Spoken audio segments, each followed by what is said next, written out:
While nearly every home in America has used a Johnson & Johnson product, there is zero doubt about one thing. It's the most scrutinized Fortune 500 company ever. From the time Johnson & Johnson was founded, it's been dealing with enormous controversies. Johnson & Johnson is offering to pay nearly $9 billion. It would be one of the largest product settlements in U.S. history. No company endured more lawsuits, and nobody had so many of their cash reserves used on litigation. And unfortunately, once the market starts to distrust a company, the company begins to lose value. Being a billion-dollar company is great, but it comes with non-stop scrutiny because you're always expected to be clean. And if you're not, you're torn into pieces. And while a lot of the pressure of being a billion-dollar company comes from the public and government regulators, some of it comes from the company itself. Executives making blunders, earning calls causing panic among shareholders, and the risk of costly legal blowback is always on the table when profits take priority over accountability. But is putting your trust in a giant like Johnson & Johnson riskier than we're willing to admit? Is the company truly reckless and tone deaf? Or is this just the cost of doing business with a century-old household brand?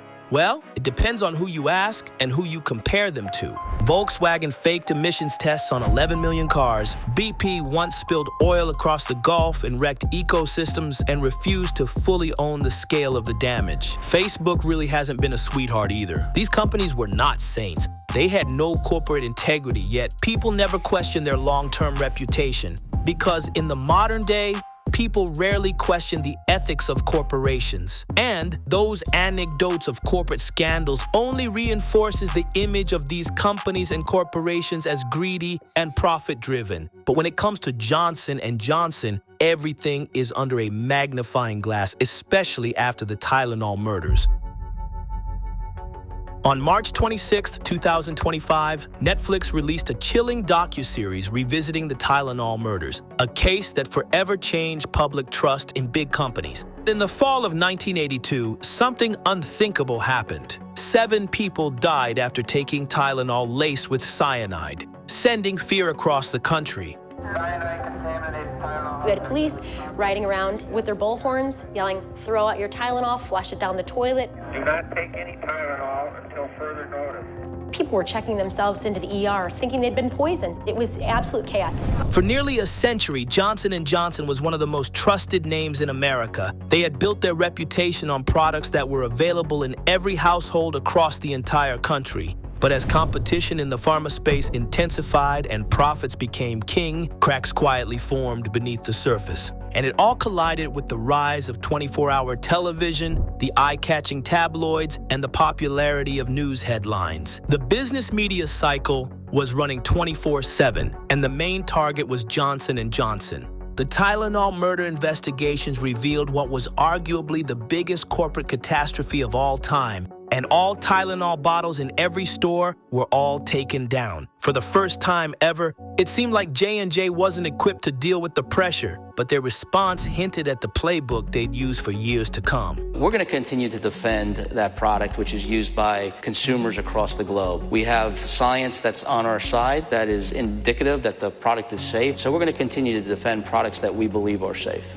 You see, Johnson & Johnson had made a bad habit of working in the shadows. Top leadership moves quietly, pressuring officials to step aside or stay silent. And most times they get their way by buying silence and pushing rules aside. And so top leadership decided to not reveal that cyanide was being used in their warehouse. The truth is, despite the many lawsuits and damning allegations and the ever-growing media pressure, Johnson & Johnson has gotten insensitive to the fact that every misstep, every cover-up draws media scrutiny. Relentless critics, such as Reuters, is something that Johnson & Johnson has become accustomed to now. But in the 80s, that kind of scrutiny was much louder and demanded a response. They've been fined and sued and constantly dragged through court. And as the headlines pile up, they always find a way to reshape the narrative, even when the damage is public, which is remarkable but baffling. And every time the pressure mounts, their perceived value in the marketplace is always steadfast and unshaken, and they always continue to scale and grow. And somehow,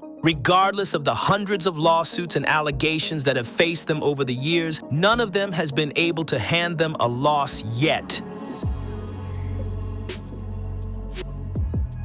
A jury in St. Louis has awarded nearly $4.7 billion in damages to a group of women who said Johnson & Johnson talcum products caused them to develop ovarian cancer. The company is still battling thousands of cases involving its baby powder. After over 40 years of manufacturing cancer-causing baby powder, a woman by the name Diane Berg was one of the first to file a lawsuit against Johnson & Johnson, linking their flagship baby powder to ovarian cancer.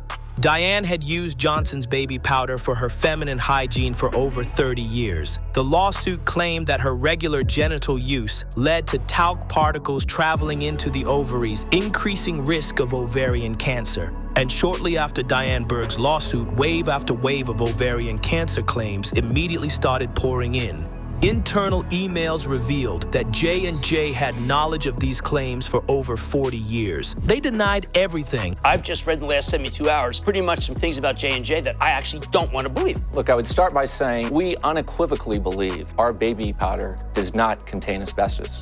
Asbestos was found in the ovarian tissue of several of the women in this case. Johnson & Johnson is fighting about 9,000 other talc cases. $4.7 billion was awarded to 22 women in a landmark case. The company had a hard time fighting these stubborn facts, often pointing fingers at anyone other than themselves, because with corporations, it's always about the cash, which is what big corporations treat as their bottom line. Still, despite all the bad publicity and the frustration of investors and shareholders, Johnson & Johnson was still the biggest name in the game. And outside of Pfizer, no one was even close.